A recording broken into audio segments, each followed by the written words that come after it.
Heroism is defined as great bravery that is exhibited to attain a higher purpose. Common heroes are veterans, political figures, scientists, and pioneers. While I know these are noble pursuits, they are not usually comes to my mind when I think of a hero. To me, a hero is a person who does good, not because they are told to by the people around them or by a specific sect, but because they feel it is what is right. In my life, I have been fortunate to grow up around heroes such as my mom and my dad. Whether it was large things like volunteering for our annual community cleanup day, or everyday events like getting coffee for a stranger, or even making sure my grandparents had company and things to keep them active. They were never told to do these things, but simply did it because they knew it was a good thing and would make the world a little happier for the people around them. As I grew older, I was able to help them with these events and things like that and hope that I can continue to participate and pass it on to future generations.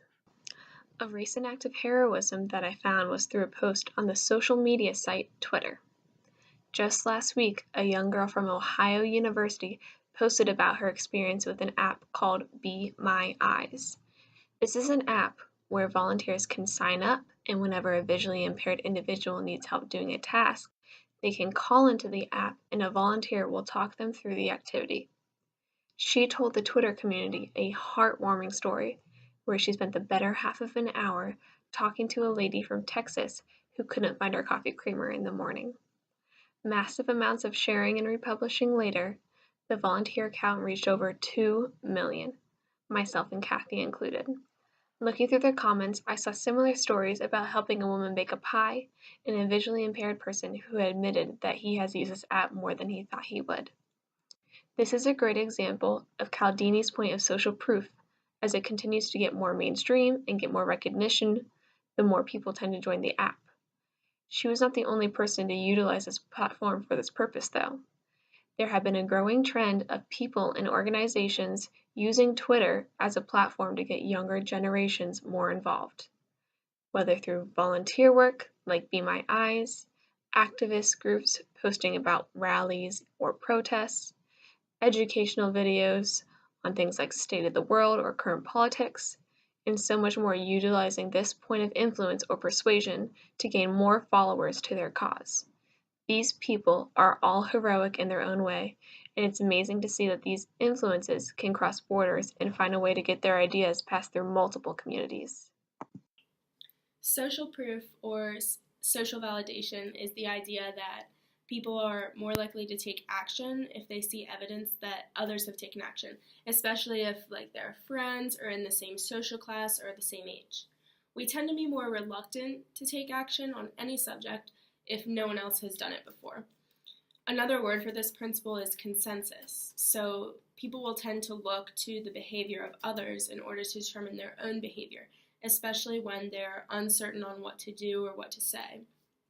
Amy's story about the post on Twitter demonstrates perfectly how one post about one person's actions can cause mass influence of most people on the social media app, especially on Twitter, where thousands, millions of people use it. Thousands of people downloaded the app to participate in that small act of heroism.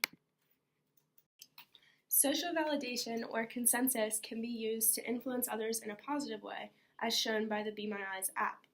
Thousands of people downloaded the app to help the blind. Social media is a huge help to spread the news of one person taking action and then numerous others following along behind. This can be used for positive influences on topics such as donating to good causes, or asking for petition signatures, or for promoting a new organization or store. On the other hand, it can be used to influence negatively as well, such as the numerous challenges on social media that have potentially harmful effects, and propaganda that spreads incorrect information or beliefs. Social validation relates to the idea of bandwagon, where everyone tends to jump onto the wagon in order to fit in with others, rather than having their own views. Studying biomedical engineering, I hope to work in the industry one day, and have already had the opportunity to glimpse at what I will be doing through co-op. Working behind a desk or on the manufacturing floor, I never fully grasped what the work we were doing could do.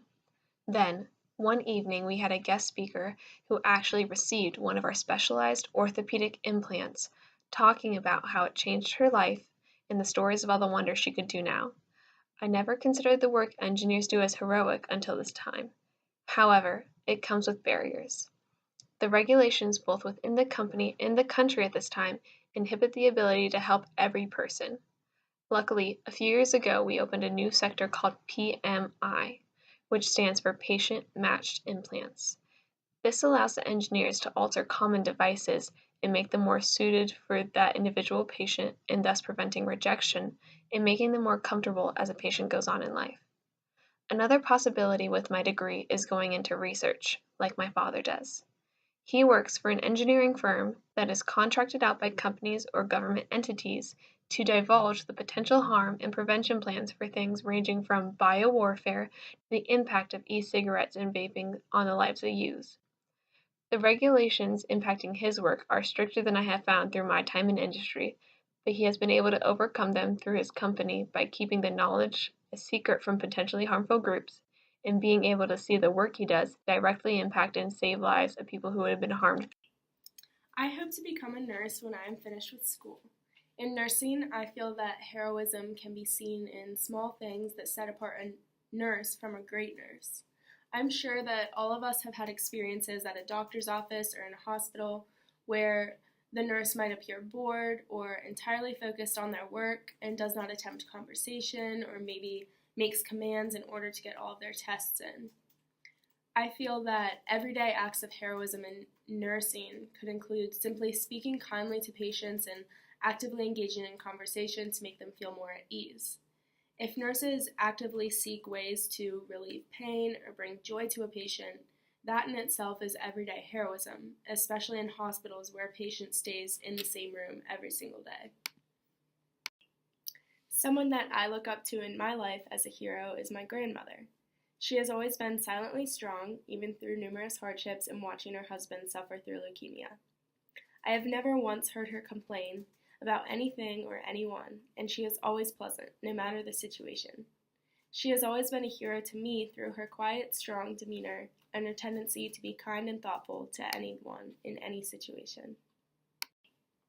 I feel that heroism does not have to be a huge act that gains a lot of social recognition, but rather between two people where one helps out the other in words or in actions. While major acts of heroism are amazing, the truth is that not everyone has a chance to perform these. Some people might make a career out of heroism, such as firefighters. Heroism can also appear in the little things that we do for one another on an everyday scale. This can include a kind word spoken to someone who needs it, or helping out anyone that you meet, whether it be a friend or a stranger. Heroism can be seen in those who speak out for what they believe in, and in those who stay quiet in distress rather than beginning an argument. Everyday heroism is any small word or action that brightens someone else's day, and we can all participate in heroism. So get out there and be a hero.